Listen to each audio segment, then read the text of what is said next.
Hey guys, how's it going? My name is Daenall. I'm the Restoration Druid for Exiled Power on US Arthas, and the video I'm bringing you guys today is a little bit more serious. It's about depression, anxiety, and raiding, and how a player who's dealing with depression and anxiety or one or the other can work with it when playing the game, and how a raid leader can address those players in their raids who have depression and anxiety, and what's the best way for them to go about it. So to start off, I'm no doctor. I don't have a degree in this, so please don't bite my head off in the comments. I have, however, been hospitalized with depression. I have dealt with depression for about 4-ish years now. So it's something that I've kind of learned to deal with and how to work around it. So I'm making this video to bring light to this kind of subject because it's not something that commonly comes up, but it's something that commonly happens. So it's something that is constantly going on, but not a lot of people talk about it because it's an iffy subject. It's a very serious topic. So let's start off with the players first. Know when you're a player, they come in all shapes and forms and sizes. So does depression. It comes in all shapes, forms, and sizes. But the two common ones that I have seen are people who are immersive and try to play the game as much as possible, and people who are withdrawn and try to keep themselves from the game as much as possible. The immersive players are usually ones who are, raiding constantly, doing LFR on all their alts, people who are rep grinding or being really repetitive with their questing, like they have to finish every single quest in a zone. People who are leveling third, fourth, fifth alts, especially this early into an expansion like Legion. If they're already on that, they've been playing for a while, it might be something to talk to them about. Overflow players, on the other hand, try not to play the game as much. It's what I was when I was dealing with depression rating. My depression kind of took hold of me whenever I had to sit down and play, and I kind of felt like I was forcing myself to play. And sometimes a player will feel that way. They feel like they have to force themselves to play a game like that. And that's not what you want. It's a game. It should be treated as a game. You should be having fun, not feeling like you have to raid or you have to run mythics. Oh darn, I have to run mythics with my friend. I don't wanna. Shouldn't have to feel that way. Depression usually comes hand in hand with anxiety, which is why we're talking about both. Anxiety, however, is more common than depression. Anxiety can appear in almost everyone, just in small, different forms. So it's pretty much always going to come hand in hand with depression. But that doesn't mean someone who isn't depressed doesn't deal with anxiety. I think I said that right. The game has to keep you alert. It has to keep you anxious. It's part of what it does. It's how the game makes the game fun. It's how it works. But it shouldn't make you feel too anxious. It shouldn't make you feel too nervous about something or too rambunctious. So we're going to talk about ways to deal with that kind of anxiety, the way you get worked up too much when you play a game. One way is to limit the amount of people talking on a fight. Having 7, 8, 9 people talking in Sally the Priest's head makes it really hard for her to do her rotation and do the boss mechanics and worry about keeping people alive if she's a healer, and then also listen to 7, 8, or 9 different voices. It's very complicated. So try to limit the people talking on a fight to, like 2 or 3, maybe even 1 if your guild's small. And usually try to make them officers or leaders, because those are the people who are trying to bring forth the real leadership in a fight. They're the ones who usually study the mechanics and know the ins and outs of a fight, so that when it comes time to do those fights, they can lead properly and they're prepared for it. Remember that your people are people. Your raiders are people. They're not just an AI behind a computer screen. They have feelings and emotions and families and backgrounds. Try to get to know them a little bit better and try to understand them. It'll make it a little bit easier for them to deal with anxiety, because if you're playing with friends, you're less anxious. Whereas if you're playing with a group of strangers who depend on your numbers to kill a boss, sounds a lot more serious that way. So they do the same thing, but you want to try to be friendly with them so they feel less anxious. They don't feel like they have to get a certain number, they have to kill this boss. If they wipe, it's no big deal. We'll just come at it again, try it again until we kill the boss. How players can work through depression and still contribute to the raid. Talk to your raid leaders. Cannot stress that enough. Explain to them what's going on. You need to tell them, hey, I have depression. You don't have to sit down and say, when I was 7 years old, and, this happened in my life, and blah, blah, blah. Like, they're not your therapist. Don't treat them as such. They are your friends. They are your raid leaders. You know, you just need to tell them the bare minimum. Sit down and say, hey, look, I have depression. I try to want to play this game more, or I try to want to play this game less. Is there any way you and I can work through that and try to make that happen? And your raid leaders, believe it or not, will try to make that happen with you. If they're kicking you to the curb, it's probably not a good guild to be in anyways. So those are probably not nice people. It's all about this communication with your raid leaders. You know, try to be understanding of what your players need. Raid leaders try to be understanding, and then players try to be understanding of what your raid leader needs. You know, there might be a fight where you have to come in and you just want to sit out. Well, you can't. You have to come in. In Blackrock Foundry, there was a boss fight that required a priest, and if you didn't have a priest, you couldn't mind control a mob to, you know, have everything work, and so you would end up wiping. That's a fight you need a priest on. If you're a priest that is a withdrawn player, you're going to need to come in for that, you know, but maybe you can talk to your raid leader and sit out on another fight, you know, like, hey, I have to come in for Blast Furnace. Can I sit out on Cormrock? Or can I sit out on Thogar? Because you don't need a priest on those fights. So have someone else come in their place. The raid leader also can't bring you in on every fight, because there are some fights, and like vice versa, there are some fights that are needed to have certain classes that aren't your class. So let's say you're the Windwalker monk that really wants to do Blast Furnace, but they don't need a Windwalker monk for Blast Furnace. That's a bad example. But, you know, they have to bring in that priest instead, so you have to sit. You might want to play more, but maybe you could talk to your raid leader and say, hey, you know, I'm suffering with depression, I really want to play. Can I come in on every other fight other than Blast Furnace, and try to see if they can work out something with them? That's communication is just so key when it's dealing with depression, anxiety, and raiding. It cannot be stressed enough. Cannot. So, some do's and don'ts for raid leaders.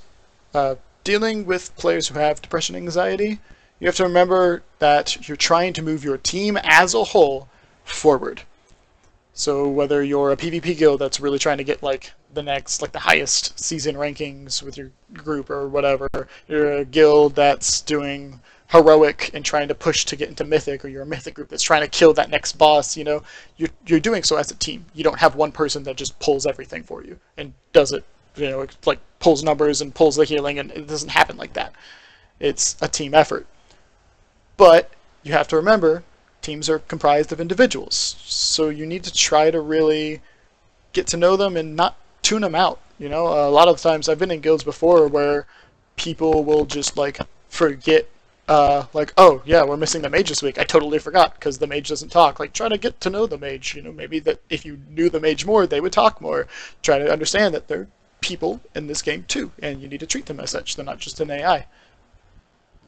This game is a game for most guilds. Some guilds treat it like work, but you need to remember it's usually going to be a game.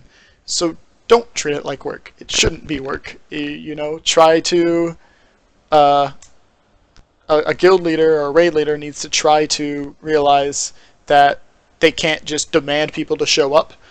There's also, you know, you gotta set some rules and stuff, but you have to realize there are no set rules. It's not like when you sign the guild charter, they're like, okay, here's the guild book, this is what it tells you to do, blah, blah, blah, blah, blah. It doesn't work like that. You gotta come up with your own, you gotta make sure it fits for people in your guild and what you're trying to do with your guild.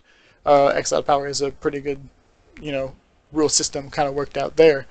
So we're lucky in that aspect. So it's different for every guild. Some guilds will try to be super serious, like I said, and try to treat it like work, and others will be really lenient and be like, it's okay, you missed last night, it's no biggie, don't worry about it. Raid leaders don't hide information from players. Obviously some things are okay, you know, like if it's officer talk, it's officer talk. You don't need to explain everything to the players, you know. But say some players doing poorly on numbers, you can't just expect them to know they're doing poorly. You sometimes need to sit down with them and explain to them, you know. Well, a thought that comes to mind is back when I was healing officer, I had to call out healing cooldowns on a fight. Except every single time we did the fight, no matter how many times we did it, I had to call it out. You can't expect people to know what's going on. You have to kind of realize you need to sit down and talk with them and explain, like, this is what's happening, this is the order we're doing it in. I'll call it out, Sit down and talk with someone if their numbers are bad. Sit down and talk with someone if they're, not showing up, that kind of thing. If your players are dealing with depression, don't be the asshole who goes, oh, just change your thought process and everything will magically get better. Like, no, it doesn't work that way. You can't go up to someone with anxiety and say, don't worry about it. It's like, oh, yay, I'm magically cured. It doesn't work. You have to, it's a medical condition. It's something they have to take medicine for to feel better. It's just what happens. So just don't say things like, just change your thought process or just think happy thoughts. Like, it doesn't work like that. It's not as simple. Lastly, some more important things to talk about. Well, not some more important, most important. Do not bring up the past. If someone says, I can't make it tonight, don't make that turn into, 2 weeks down the road of, I remember when so-and-so couldn't make it tonight. Oh, what an ass, he ditched us. Like, don't do that. That's just going to remind that person of when they had to leave behind their group and had to, prevent them from moving forward as fast as they were, or at all. You have to focus on the positives of it. Like, sure, they might have sat out or had to, back out of a fight at some point, but maybe when they came back, you two-shot the boss. Or maybe their numbers improved drastically when they came back because they were trying to learn how to play their class. They didn't want to hold the guild back anymore. So just try to be very wary of not bringing up the past. It was one thing that affected me the most was I quit for a month, came back, and instead of being like, oh, hey, glad to have you back, it was like, you better not quit on us again. Don't quit on us again. Like, don't remind me of that kind of past that I had, Like, it was not a good place for me to come from. It's not something I wanted to deal with, and you reminding me of it is not making me feel any happier now. So just don't bring it up. And the other key important note is don't push your jokes too much. Joking is fine. It happens, but don't go too far with it. In our guild, we had people joking about the Ret Paladin damage because the Sims were showing low numbers, and so people were like, well, at least we're not playing Ret Paladin, am I right? And finally our Ret Paladin was like, look, you're being really rude, and at first it was like slightly funny, and now it's just you all being assholes, so you need to stop. And we stopped. Everyone stopped talking about it. So, just don't push a joke too far. It becomes hurtful and offensive. Some end words, just to kind of wrap things up. The online world is relentless. People will target any sign of weakness or exploit any kind of like low blow or anything like that. Try to take nonverbal communication with a grain of salt. So if someone's typing shit in chat, just right-click on their name, ignore them.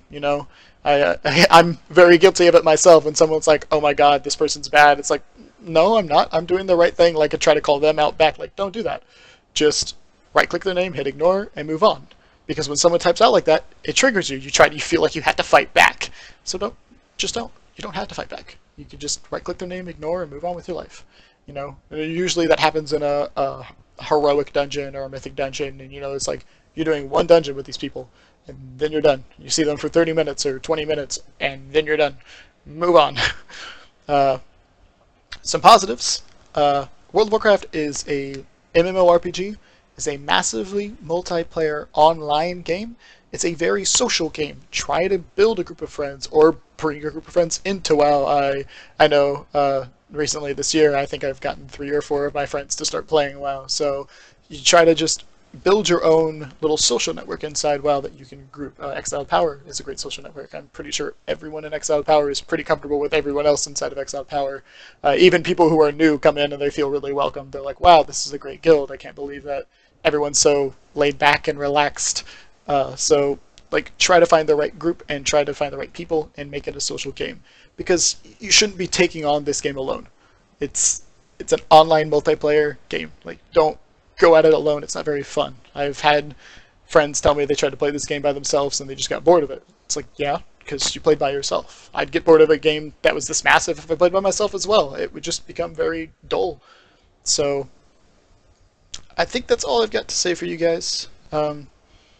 Might do more if you guys like this kind of video where things get serious. Let me know in the comments below.